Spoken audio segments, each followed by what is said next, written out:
Electron dot structure of propanoic acid. तो सबसे पहले हम प्रोपेनोइक एसिड का स्ट्रक्चरल फॉर्मूला ड्रॉ कर लेंगे। अगर आप जो कंपाउंड होता है उसके स्ट्रक्चरल फॉर्मूला को ड्रॉ कर लेते हो तो आप इजीली इलेक्ट्रॉन डॉट स्ट्रक्चर को भी ड्रॉ कर सकते हो।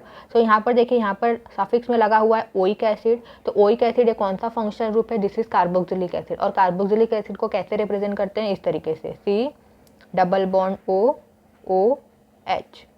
अब यहाँ पर देखिए, इसके इस तरफ क्या रहेगा? तो कार्बन ही अटैच करेंगे हम इसके इस तरफ। कितने कार्बन रहेंगे? तो यहाँ पर देखिए प्रीफिक्स में लगा हुआ है वर्ड रूट प्रोप। प्रोप मतलब होता है 3 कार्बन। तो एक कार्बन ऑलरेडी इस फंक्शनल ग्रुप में है और 2 कार्बन को लगा देंगे तो हो गया टोटल 3 कार्बन। अब यहाँ पर कार्बन की वैलेंसी को कंप्लीट कर लेंगे। So this is the structural formula of propanoic acid. अब यहाँ पर क्या करेंगे? जहाँ जहाँ पर कार्बन है, ऑक्सीजन है, हाइड्रोजन है, उसको एज इट इज ड्रॉ कर लेंगे।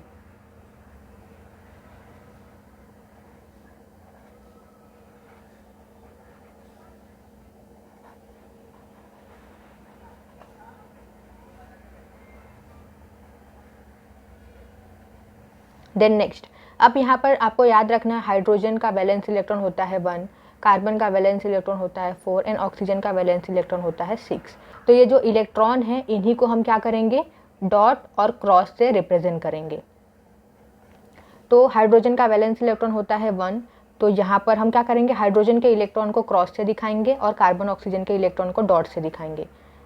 सो जहाँ जहाँ पर हाइड्रोजन है वहाँ पर सबसे पहले हम इस तरीके से एक एक इलेक्ट्रॉन को ड्रॉ कर लेंगे।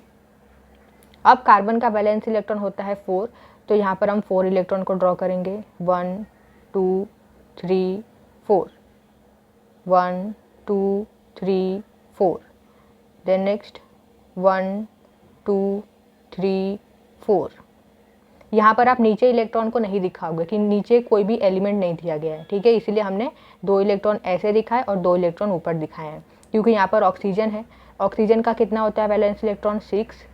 सो 1 2 3 4 5 6। यहाँ पर देखिए ऑक्सीजन है। सो 1 2 3 4 5 6। अब नेक्स्ट क्या करेंगे? यहाँ पर जो हाइड्रोजन है ड्यूप्लेट रूल शो करता है, मतलब हाइड्रोजन के पास 2 इलेक्ट्रॉन होने चाहिए स्टेबल होने के लिए। तो यहाँ पर तो एक ही इलेक्ट्रॉन है, तो ये हाइड्रोजन क्या करता है? इस कार्बन से एक इलेक्ट्रॉन ले लेता है और अपना ड्यूप्लेट कंप्लीट कर लेता है।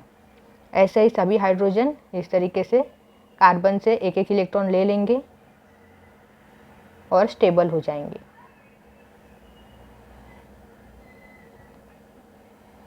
अब ये हाइड्रोजन एक इलेक्ट्रॉन किससे लेगा? इस ऑक्सीजन से। सो हाइड्रोजन तो स्टेबल हो गया, हाइड्रोजन का ड्यूप्लेट कंप्लीट हो गया। अब आते हैं कार्बन पर।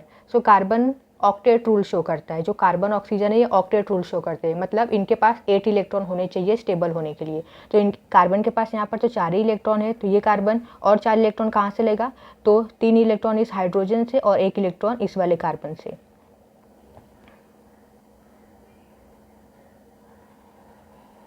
सो देखिए इस कार्बन के पास टोटल 8 इलेक्ट्रॉन हो गए, ये स्टेबल हो गया। देन नेक्स्ट इस कार्बन के पास देखिए, इसके पास भी सिर्फ 4 इलेक्ट्रॉन है और 4 इलेक्ट्रॉन चाहिए।